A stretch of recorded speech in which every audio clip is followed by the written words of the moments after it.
Warm beer, bad food. Come on in, baby. Tonight we're making ribs. You know why? Because we're spoiling my hubby tonight because he just bought us Disney tickets. We are going to spend the entire week at Disney during the week of Christmas. And I'm so excited. So I'm making him some ribs tonight. So first thing you're going to do is you're going to throw your hair up. We don't wear our hair down in the kitchen. In case your mama didn't teach you that, put your hair up. You're going to wash your hands. Make sure you scrub them down good.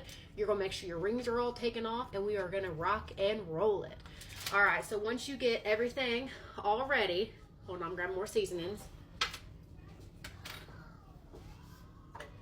Once you get everything ready and your hands are washed and your hair is pulled up, you're going to wash your meat. You always wash your meat off. You never just pour it into something without cleaning it.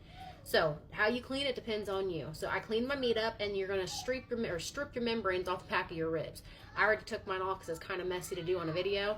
So on the back of your ribs, you're going to wash them, you're going to clean them, you're going to slap them down on some foil, set your oven to 350 degrees, and then we're going to start with a mustard base. On the bottom of the rack of ribs, I already did a mustard base, and I did my seasonings, and I got my mustard all on top, and now we're going to go with our seasonings. So I start with my onion powder. It's just Great Value Walmart kind. If you want to get the fancy kind, you can, but I'm not doing that today. So you're going to lather all that up. I go in like 2 times. Don't be afraid to season. We're going to go with our garlic powder. Same thing. And if you don't like mustard, don't put mustard, but it's kind of like a binder and it holds everything on so it doesn't fall off when it starts to bake. All right, and so now y'all are going to come at me for this, but I like McCormick on mine. I put that shit on everything, so I'm putting some McCormick on it. So I'm going to lather my McCormick up. And then lastly, you can use smoked paprika or regular paprika. My babies don't like smoked paprika. And honestly, this is a lot of color to it too. So I just like to use paprika because it makes it pretty. So now we're going to throw all this paprika on top. And I'll show you guys a close-up when I get it all done. Another thing, in case you guys didn't know, when you were cooking, with your meats, with your poultry, anytime you are cooking, you have to sanitize everything when you're done.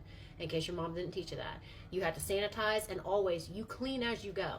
If you have a dish, if you go from one thing to another, you clean as you go. Because in the end, you won't have as big as a mess. Alright, so, I got my ribs all ready to go.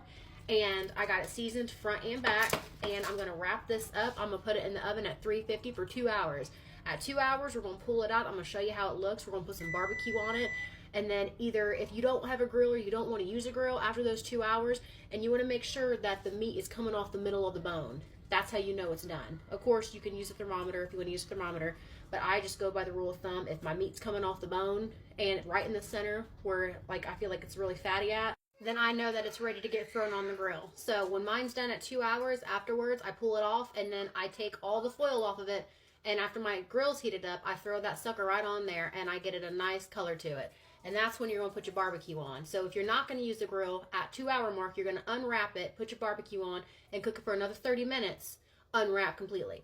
And I know you're going to come for me again, but I do not use Sweet Baby Ray's. I am from Ohio, and we got the Montgomery Inn sauce from Cincinnati.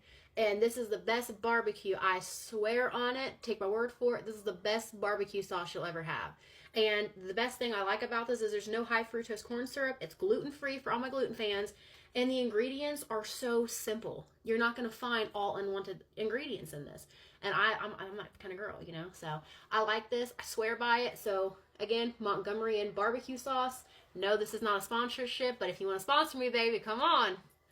But yes, all right. I'm going to wrap this up. We're going to put it in the oven, and I'll show you in 2 hours what it looks like. All right, y'all, it's been 2 hours, and my house smells amazing. Now, this is when you're going to put them back in the oven if you don't want to use the grill. Pop them back in the oven, keep them at 350 for 30 minutes only, uncovered. Slap that barbecue sauce on. Remember, I told you Montgomery Inn's the way to go. But I'm going to put my barbecue sauce on. I'm going to put them on the grill. But I wanted to show you guys first, before I put my barbecue on, what they look like. So I cut in the center like I told y'all to do. Check the fattest, like the fattest, beefiest part, just to make sure they look okay. And they are already so soft and falling off the bone. So this is 2 hours of cooking, and we got 30 more minutes to go, and I'll show you guys the final result. See you soon. All right, y'all, they are done, and they are so good. This is why you bought my ass Disney. All right, take a look. Y'all see that? Look at that. You can see them glistening. Look at that.